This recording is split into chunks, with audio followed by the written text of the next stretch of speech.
Hi, I'm Ruth Gholsen. I'm 57 years old as of last week. I've been married 26 years. We have 11 grandchildren, 5 great-grandchildren, and we have another one on the way due next April. Wow. Happy birthday, Yes. Ruth Ann. And this is not our first podcast. No, it's not. So we did the first one. I mean, it feels like 2 years ago? It was 3 years ago. 3 years ago. It was after one of the open workouts. Yes. And you've always been so passionate and encouraging and great. So anybody who listens to this episode and wants more from Ruth Ann, you should go back and listen to her first one. Thanks for joining me today. Thank you for asking me. Absolutely. And so, one of the main reasons I wanted to bring you in is because you're just a joy to talk to, and you're such a light, right? You encourage, but also I think during the quarantine, it presented you some challenges, difficulties, like many other people, but I really believe that you took those on. You were able to persevere and succeed. So I just, that's going to be the majority of what we talk about. But let's, I just heard you telling Alicia that when you go to the grocery store, you have interval training, walking, lunging, push-ups, burpees on the way to Kroger. So we might get into that too. So let's go back to March, 20th, and what happened in your world at that time? For me, I'm young. I think I'm young, but in my opinion, I'm young, and I think I'm healthy. But I know COVID affects different people different ways. And my husband is a high-risk kind of guy. He has some health issues that make him high-risk. And he is still, to this day, very concerned about COVID. And he doesn't attend any functions. And if he does attend it, like we're going to church again now, but it's outside and very, very, very socially distanced. But he's still very concerned about it. And because of my husband, and I love my husband, I wanted to limit myself going to the gym. And I needed to find something else that I could do myself, either in the gym, at my house, outside, something. What puts your husband at high risk? My husband has celiac sprue, which is a disease where you can't eat any kind of gluten. But he's also had hepatitis before. He's had encephalitis. He's had scarlet fever. His gene pool, I guess, is just not the same as a lot of other people's. Yeah. But he's had things that you're like, he's had shingles 3 times before he could even get a shot. So he just has that. Maybe a little more vulnerable to it. Yeah, he's just more vulnerable to things. When he's just things very started worried. escalating, how were you guys or him processing this? Well, first off, I think we did what a lot of people did. I think we were like freaked out. Oh my gosh, this is closing. So many people dying. And then we started saying, is that really true or is it not? And then we started talking about among ourselves, like, well, I think I'm pretty healthy.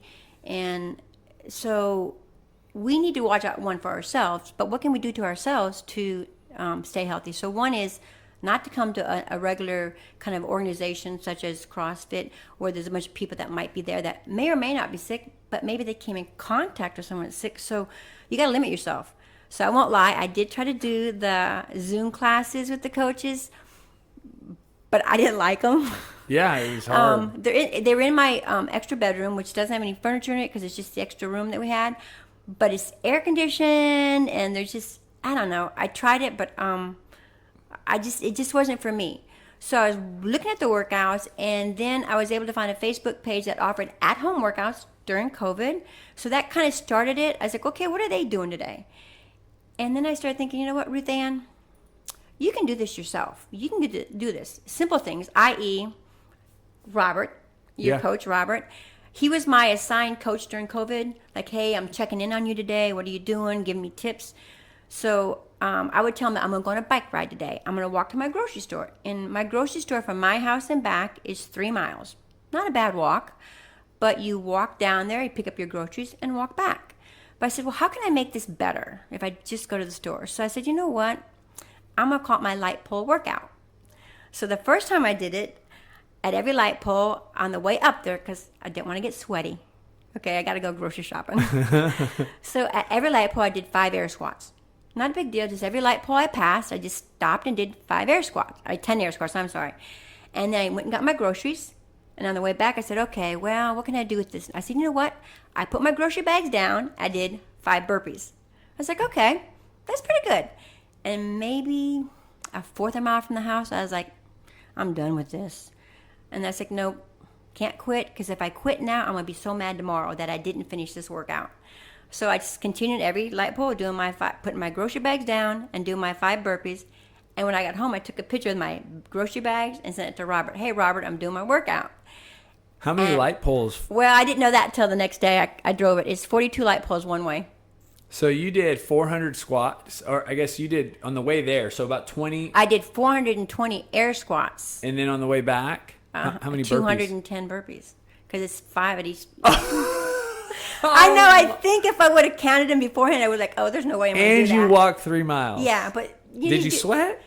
Oh yeah, I was like pouring buckets, and cars are driving by you, and you're like, ah. Wow. But I don't care. I just kept doing it. I didn't care. How many times did you do that, or have you done that? I do it at least once a week. I have a 1 mile trail, a 2 mile trail, a 3 mile trail, and a 4 mile trail. And my 4 mile trail doesn't have as many light poles, so I won't do the light pole workout there. But the 2 mile trail is really perfect for that, because I don't just do burpees and squats. I now take a sit-up mat, and I'll do 10 sit-ups at the light poles. Or I've taken my dumbbells, and I'll do 35-pound thrusters at the light pole. On the way to the grocery store? On the way to my 2 mile mark. Okay, so now you just have these distances I just have distances marked. I do, because I'll still do the grocery store one, but it's just easier to take the weights now that I got, because I actually bought weights. Yeah. And just do it. And then cars be driving by me. Sometimes people that are walking will just look at me and laugh and say, oh, no way, or I wish I could. Wow. And I'm like, yeah, and I've actually convinced a couple ladies to do 1 air squat with me. Like, look just do 1 at every light pole. Just do 1. Is this like strangers? Strangers. Yeah. What do they do? Well, like this one lady I've probably seen maybe a dozen times, and finally I convinced her to do an air squat with me one day. I said, just do 1. I said, just do 1 at every light pole today. Because not knowing where she lives, I'm not sure how many she has to do. But she did. So a couple of days later, I saw her, and I was like, okay, today we're going to do a push-up. I said, just 1. I said, get on your knees. It's okay. Just modify it. So she's just laughing. She's like, I can't believe you. I was like, you just got to keep moving. You, or me, for me, you have to decide that you're not going to let this COVID get you down. And so what I started doing was first off, tried to find eBay, Rogue, PRX, anybody to buy anything, any kind of gear. And everyone knows you can't find it. Right. And if you can't find it, they want like way too much money for it. Right. So I got Chris Hager, gave me his barbell and his weights. And then I actually ordered another barbell, so I'd have 2. Brad Meyer, who lives a couple houses down, gave me his 14-pound wall ball. He said it was too light. So then I marked a spot on the outside of my garage, and I do my wall balls. And so then I got my weights, and then I put my name on a waiting list it's called the PRX Performance Rig. It folds into the garage like 4 inches. So now I can do pull-ups. I have a bench. You have a rack? I have a rack. I ordered the bench. And then. So, as COVID is, 2 months in, you're at this point still wanting to protect your husband. Yes. Also yourself. Yes.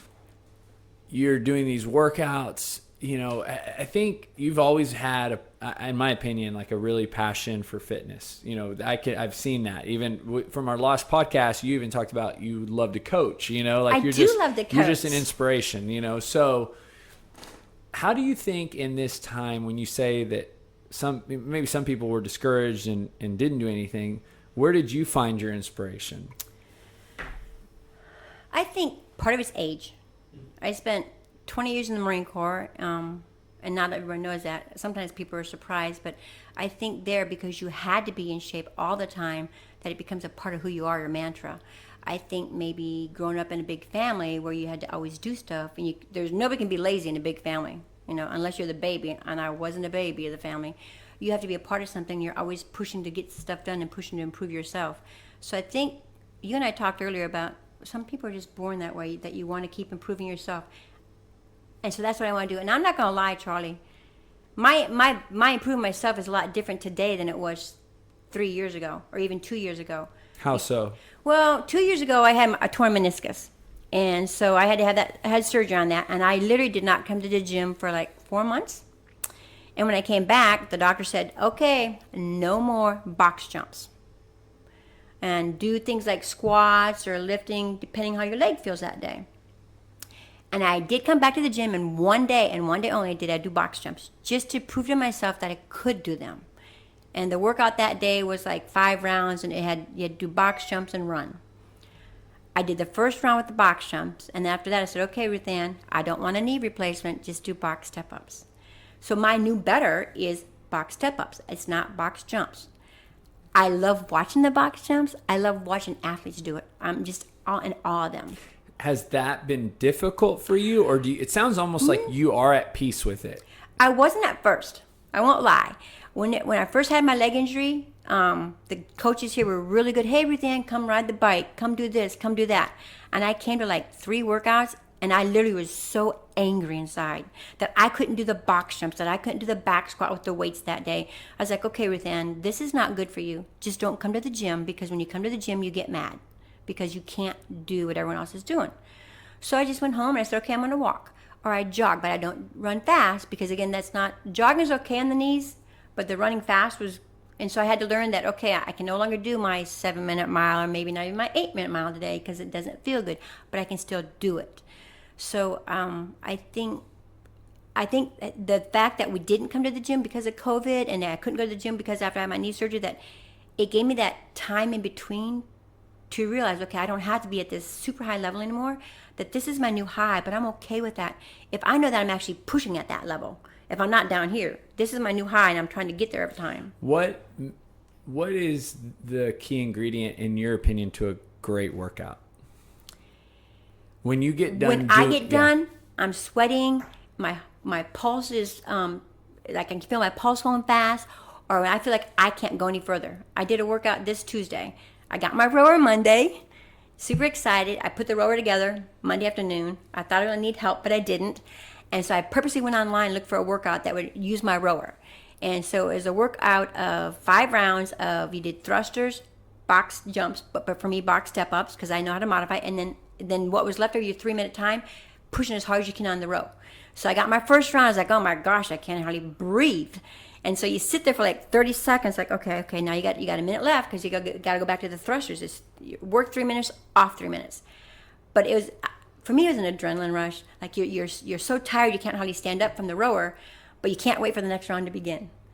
And I know, I've heard people say, well, working out doesn't do that for me, that it doesn't give them this adrenaline rush or adrenaline feel, but it does to me. It makes me feel good about me. I'm not worried about, I won't lie. When I come to the gym, I like watching the young people, the athletes, the strong ones. Oh my gosh, they lift how many pounds? They did how fast? But once I start my actual routine, I don't look at anybody. I might listen to the coach and, hey, Ruth Ann, keep your back straight, keep your heels down, but I don't worry about what anybody else is doing. I worry about me. I just don't think about anybody else. I'm trying to get my workout done. Now, when their workout's over, I'm going to say, hey, Charlie, you did how many pounds? Oh my gosh, that's awesome. But I don't worry that Charlie lifted 100 pounds more than me, because Charlie's 20 years younger than me, and he's a lot taller than me, so it's okay. But I think that's a big part of just coming to peace, like you said, coming to peace with yourself, that you're still doing the best you can. My goal, and I tell everybody, I know this sounds weird, but for doing the stuff that I'm doing, like the squats and the lifts and the running and the riding the bike, is I want to live longer, healthier. I want to be able to pick up my grandkids when they come up to me. I want to be able to get up and down off a toilet by myself without having a bar there. I can do all that. And I want to continue to do all that. And it's really frustrating. I see people, when they're younger than me, I'm like, oh my gosh, please don't do this. When they're older than me, I'm like, well, they're a little bit older, but they could still start. They could start walking. Why do you think, I love that you started out the podcast saying that you were young, because I believe you. And now I'm sitting here with you. I think you're 57, but you're alive. Let's call it that way. Okay, I like that. You are alive at 57. I think a lot of that, I've known you for several years, has to do with the way you live your life. Like, you live abundantly in love with people. You speak life into others. You are very active, just based on even the first part of this podcast. Anybody listening knows. When you're saying that people at a little bit older would have a difficulty, because I could see somebody listening who is 57. Right. And saying, like, oh my goodness, they might be one of your closest friends, and they stumble upon on this episode, and they're like, oh, let me hear what Ruth Ann has to say, and they're like, she's crazy. I can't believe she does that. 200 burpees, 400 squats, 3 miles. So how can you encourage somebody who's maybe 57, 60, 65 to actually start this journey? Walk around the block. Just walk around your block. If you don't live in town, walk around your property. I kid you not. I thought it was, I was surprised, honestly, when I got that lady to do a squat. I was like, she's not going to do that. But she did. And I wasn't trying to tell her to do 10 like I'm doing. I said, just do 1. I'm not telling you to go out and run a marathon today. I'm telling you to go out and walk. If you can't walk to your mailbox and back. If you do that today, then do it twice tomorrow. And next week, maybe do it 3 times a day until you can go the whole block. And after that, maybe go a mile. And if you can't do it in the heat of the day, then do it in the morning or do it at night. But you can carve out 10 minutes. I won't lie. In the beginning of COVID, there was a couple rainy days. I walked in my living room because I couldn't walk outside. And my living room, it's pretty nice, but I walked around my living room and my kitchen island. And every time I got to the back door, I went down and I did 2 burpees and then kept walking because I was watching a movie. I was like, okay, I can just keep walking in the living room because it's raining outside. But don't limit yourself because it's raining or because I get off work at 7 o'clock at night. Well, what time do you go to bed? Can you just carve out 10 minutes in there? And once you carve out that 10 minutes, then maybe make it 15 minutes. But just start walking. And that's such a good point because I think people try to look way down the road. Yes. As opposed to just looking at today. And everything happens gradually. Nothing happens quick. No. And so having this small perspective of just walking, and anybody can do that. Anybody can walk. Anybody can walk. And anybody can lift. I'm not talking about lifting 200 pounds, 500 pounds, because I don't lift any of that. But I'm talking about lifting up a gallon of milk. A gallon of water is 8 pounds. If you can't lift the 8 pounds, lift a half a gallon. Get yourself a little jug and lift it. Just start somewhere. I like that. It sounds like you push yourself pretty hard by yourself. I do. And, sometimes people struggle with that. So I wonder, when you're in your garage or in your living room, or you're on the 40th light pole after doing 200 burpees and you have 5 more, what are you thinking about? Like on that rower workout that you just described, I mean, again, you are going to town, right? You're doing 3 minutes, as many calories as you can. And I can't hardly walk when I get off. But you're by yourself. So, yes. There's times in class, which the energy it's created when you're in a class, and kind of, even though you're not looking at the person next to you, working out with other people creates this a competitive spirit. Yes. But you're doing this by yourself. So what are you thinking about? What's pushing you to go hard? I think you and I talked earlier. I think it's the way I'm wired, Charlie. I think that you want to have to be. I have my own garage. I've named it, and being 20 years in the Marine Corps, I named my garage Semper Fit. Okay, so I have that name on my wall, and right underneath that sign, I have that saying: "When you stop getting better, you stop being good." And so I think of that all the time. If I don't do this row as hard as I can, if I don't do this run as hard as I can, am I being good? Am I getting better? Or am I just starting that process of aging, which I kind of refuse to do.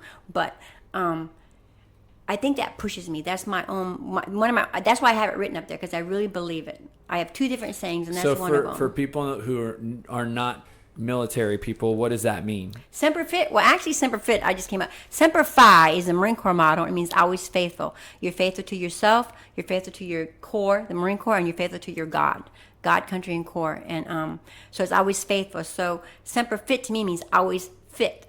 That doesn't mean you're the number 1 person in the world or the number 1 person even in this town. You're the number 1 person for today. If your best today is a 12-minute mile, it's a 12-minute mile. But maybe tomorrow your best is a 9-minute mile because, yesterday you just felt really bad. Your best today. When you get done, you should feel like you've accomplished something. You should feel like it's okay. Take your shower and get on with your day. Or maybe you work out at night. But you should always push yourself to strive to be better. And I think that's probably what I like about the CrossFit community as a whole. that everyone that's in there is always trying to better themselves. They're not there just to say, I've gone to that and done a workout. You can actually see it on the faces of these young athletes. They're pushing to get better. They're sweating. They're in their own little zone there, and they're pushing to get that extra rep out. Because honestly, when we go home, we look at what we did last time on this workout. Well, last time I did 57 reps. I did 58 today. I'm always striving to cut 1 second off. I'm always trying to get one more calorie on the rower. I'm always trying to I did 80 pounds last time. Can I do 82? And so that's just me. That's what I think that's CrossFit. Yeah. No, and you started, what was the gym before this? I started at Creed's Corpus CrossFit in Picking, Mississippi. I remember. And I really love my coach there. We talked about that in the last podcast. Yes, remember? And because they thought I was an older lady, and so they were like giving me these, well, why don't you just hit the ball here on this ball? And if you can't get it there, then don't worry about it. I actually went back the next day and said, that guy's a horrible coach. I never wanted to be in a class with him again. He thinks because I'm older that I can't do the workout. And I did not realize that this guy had actually been to the games. And he was used to coaching a lot of people in that area that were older and that were just there to do it. So the next time we did a workout, he tore me up. I mean, he's like, okay, everything, you better not stop. You better not stop. And we were doing a Tabata-style workout with nothing but an empty bar, but we didn't stop for like 20 minutes. It was like front rack, back squats, thrusters, everything. And he's like, come on, keep up with me. And I was like, but he realized who I was. And even when I got here, I had that a couple times with coaches, nothing bad against them. And They just don't know you. And they have the young kids they know are pushing hard, but sometimes they don't know because of your gender, your age, if you really want to push that hard. And I remember one time one of the coaches, I was working out with some of the ladies, and some of the ladies, we were on the rowers on the assault bike. And I was like, hey, don't worry about getting all those calories. Just get off when you're ready. I looked and said, I am doing the calories. And I kept going. And at that time, Josh was like, okay. So they learned really fast that I don't want to be told that I don't have to reach the 10-foot mark on the wall. I don't want to be told that I only got to get 15 calories on the rower, on the assault bike. Probably one of my really coolest moments here was one time we did a workout, and you got some awesome athletes here. Everybody was done with the workout. And the last thing we had to do was we had to do a 50-foot lunge, walking lunge with, it was 100 yards. We had to put weight on your shoulders. And the coach came up and said, okay, Ruth Ann, you're done. We timed out. And all the other athletes, there's probably 7 or 8, said, no, she can finish. And I was like, oh my gosh, are you kidding me? Because I was tired and I didn't want to quit. And the coach said, oh, it's okay. But all the other athletes said, no, let her finish. And so all these athletes, and they're 20 to 40, whatever, they're all yelling at me to finish my workout. I was like, well, now I can't stop. I mean, all these people are encouraging me, and they expect me to finish. You're going to finish it. And it was just a really cool feeling that they're pushing you to succeed. And my success, like I said, is nothing compared to some of these athletes you have that are finishing 2 rounds before me. But they still encourage you. Again, that's a CrossFit thing. Yeah. They encourage you whether you run a 4-minute mile or a 12-minute mile. They're like, oh my gosh, yay for you. I do miss that part about the gym. But when you talk about how do you encourage yourself, I think you just want to succeed. You want to be successful. So you keep pushing yourself. I pride myself on every day I go look at the workout that the gym is doing. And I say, I got all the equipment, I can do that. Or I don't have that equipment, and so I need to modify, and I'll do this instead. Like before I got my rower, I'd run. Instead of rowing, I run. Instead of doing the assault bike, you run. And you do the rest of the workout. Because I want to stay as close as I can, and I feel like the programming here is really good. So it does the upper body, lower body, core, cardio. So I use that. I love it. I follow it.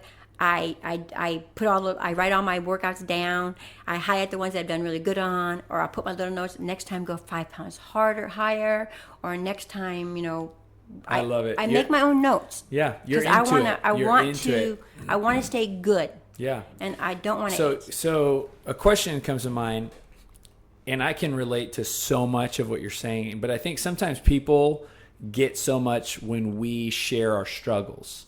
Yes. And my question now is, and I have these days too, the days that you don't feel like working out. Oh, yes. Like the days that you don't want to. Yes. You feel like you're warming up. Maybe,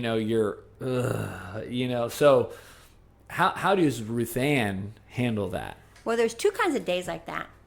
There's some days where you don't want to work out because something hurts wrong. Okay? And on those kind of days, my age has taught me to listen to your body on that day. Okay? You did something to your back yesterday, so don't do that workout today. Instead, just take the walk with the dogs and call it good.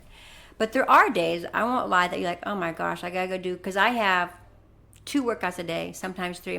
I don't count my walk as a workout with my dogs, but I have my regular WOD workout that I do, and then I do what I call my accessory workout.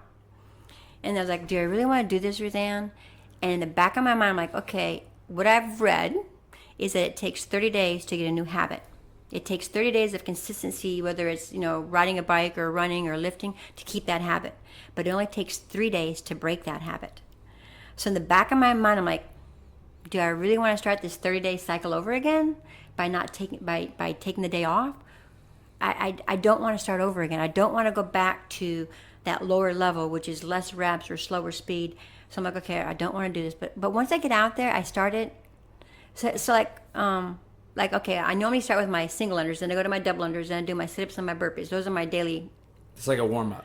Yeah, it's my warm-up. I have to do so many every day. What is that? Just because I'm curious. Well, the exact. It sounds like you do it every day. I do. I start out with a jump rope challenge, a 30-day jump rope challenge, and when it was done, I decided to keep doing 200 singles every day. But I didn't think that was enough, so I started a 100-day double unders. But the double unders, I'm not the best at them, but I have PR'd since COVID. So I had to do 100 a day, but they had to be no less than 10. So if you do 7, it doesn't count as part of that 100. Wow. But then I got good enough. They had to be unbroken sets of 10. Yes, but then I got better at them, so now they don't count unless I do at least 20. So like last week one day, I did a set of 19, a set of 17, and then another 19. I was like, are you kidding me? And you have to do 5 sets of minimum 20. I can't. Or you can do 50. I can do 50. It just does not count if there's not at least 20 that unbroken set. I did 3 sets in a row, all right around 20. I was like, really? Take a breath and stop. And are you going to be mad tomorrow that you didn't finish it? Yes, you're going to be mad tomorrow that you didn't do the 100. So just take a breath, start it again. And I have gotten better at my double unders doing that. So what is the number of singles that you do before that? 200. So you start with 200. 200 because you got to warm up. Then you do 100 doubles. Yep. And then I do 120 sit-ups every day. Oh my goodness. And then my burpees is 60. And my burpees was every 60. day? Yes, because my birthday was last week, and I wanted to make sure I could do my birthday burpees last week. So I do my 60 every week. So you do, just to clarify, 200 singles, 100 double unders. If you do less than 20, it doesn't count. Oh. 120 sit-ups and 60 burpees every day. That's my accessory as a warm-up. That's my accessory. Yeah. I call it my accessory workout. What is your new PR on double unders? 70. Oh my! And I was goodness. a big jump. The most I'd ever done before that was 54. So the day I did before 70. COVID? Yeah, before COVID. And so I was like, I'll never get 70 again. But now I'm trying to get 71. I won't lie. I'm trying to get 71. But I know that's not a big number to some people, but that's a huge number to me. That's a big number, Ruth. And I was like, your feet don't wear out. You run out of air. Your arms get tired. Wow. I was like, I can't believe this. And it's like, oh my gosh. I just crazy. Yeah. I was super happy. So the days that you're feeling like the habit that you formed is you have to keep doing it because I don't know where I read it, but I know that's what they say. It takes 30 days to form a good habit, whether it's reading a book every day or maybe listening to an audiobook or saying your prayers or whatever you're doing for your third day, whether it's trying to drink so much water a day. But after about 30 days, you're used to it and you're about, okay, I like drinking my water every day. I like, going to bed at 10 o'clock every day. You're used to that. But it only takes 3 days to break that habit. That's so crazy to me. The way I describe it when I share exactly what you just said, I say, I've seen so much value in my life from working out. Like it's been proven to me for years, the goodness of it, the reward of it, the positive benefits of it, that now I'm a slave to it. Essentially, I don't respond to my emotions, right? Even though that's what it is. Not feeling like working out is emotions, right? Correct. Physically, I do the same thing as you. And I will tell you, like you say, I'll do something. Maybe today's a walking the dog. You'll always feel better doing something than nothing. Yep. And I accept that Sunday's a rest day. It took me, I mean, probably up until like 6 years ago that I did that, because I used to want to work out every day. And so Sundays, but I accepted it. So for me, it's not now. Lately, since COVID, I've been running on Sundays because we don't go to church. Our church opened back up, but they don't have childcare, so we're watching it on TV, which makes for a more relaxed morning, right? There's not this rushing kids. So I've been going out for runs, and so I always feel better working out. And when I'm in that lethargic feeling in the beginning of a workout, or I'm just like not in the mood, it doesn't make me not do it. Like that's, right. You know what I mean? Like, and it sounds crazy because you take some things that maybe I'm not fully committed to like that. Maybe I wouldn't do, and then again, maybe reading a book, right? Like maybe I make a point to pull out a book and start reading, and then I'm like, I'm just not in the mood to read right now. So I close the book and put it away. But like working out has just become this habit, right? This thing that I've become a slave to. And for me, obviously, I think it's a good thing. Correct. And it's been helpful in my life. But when people are in that stage of trying to get this thing started, they don't know the value like you do. Right. They don't know the value like I do. So it's really easy to not work out on a day they don't feel like working out. And like you said, 3 days to lose it. 3 days. And I think you're absolutely right. I never heard that statistic, but you're right. I mean, you go Monday, Tuesday, Wednesday and don't work out. It's like, you feel like you just getting here on Thursday is going to be so hard. So and then hard. what do? Take a few more days off, start back Monday, got to restart the 30 days. You start that whole 30-day clock, and it's just it's a beast. Yeah. But I do believe that for the people that do work out, whether they're swimming or running or walking or biking or going to a CrossFit gym, I think that the people that do that on a consistent basis, one, they're healthier, but I think they feel better about themselves. I mean, I have friends who don't work out at all, I know, and they have other habits that maybe aren't necessarily healthy, but they're always like, well, where do you find the time? Well, if you start talking with that person about their time, they get up at this time, 7 o'clock, they had to be to work at 9. Well, you got 2 hours. What'd you do? Well, I got on social media, or I watched this TV show. And the TV show things, to me, I'm like, no. Get yourself a mat and do some sit-ups in between the commercials. No. Walk around the living room. There are so many things you can do while you're watching TV. Like, unbelievable. In time, you and I both know that's not the excuse. Time is never an excuse. I found that very few, like, very, very few. And the only times that I've honestly felt time is really a challenge is when people have to work 2 jobs. 2 jobs that really demand of their lives, right? But and even then, I would still think there's time personally, but I also I know that that's a very easy excuse to make for people. When it comes, and that tells me they're not serious, right? This is not a priority in their life because we make time for things that are important. I think we've come to the age in our life where we want the easy fix. So many people, you see a commercial on TV for don't eat your vegetables, get this pill. You eat all your vegetables. Don't eat your fruits, here's a pill. I feel like we're living in the age of the Jetsons. They used to eat the whole meal in pills. Right. Pills.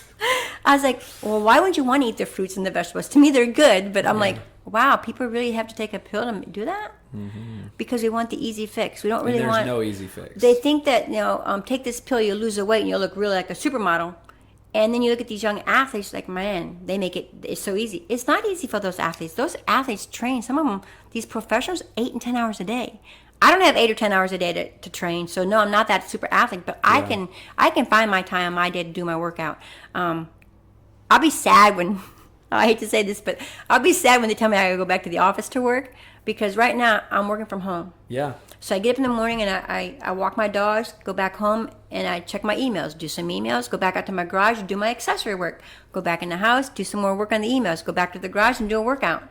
And I'm like, I won't have that ability once the office opens back up and we actually go back into the office. I think I'm going to be very sad on that day. Well, I think you're an inspiration. I think you've taken this whole situation in the last 6 months and you've actually come out healthier, stronger, definitely stronger. Yeah, and it's such a joy just being with you. But I always end the podcast with this. We ended your last podcast with this, but I think it's worth repeating because you've said all the things in this episode. But now in closing, our mission statement, purpose is building better people. That's why we have a gym, is because we believe that when you're exercising, you're becoming a better version of yourself. Person.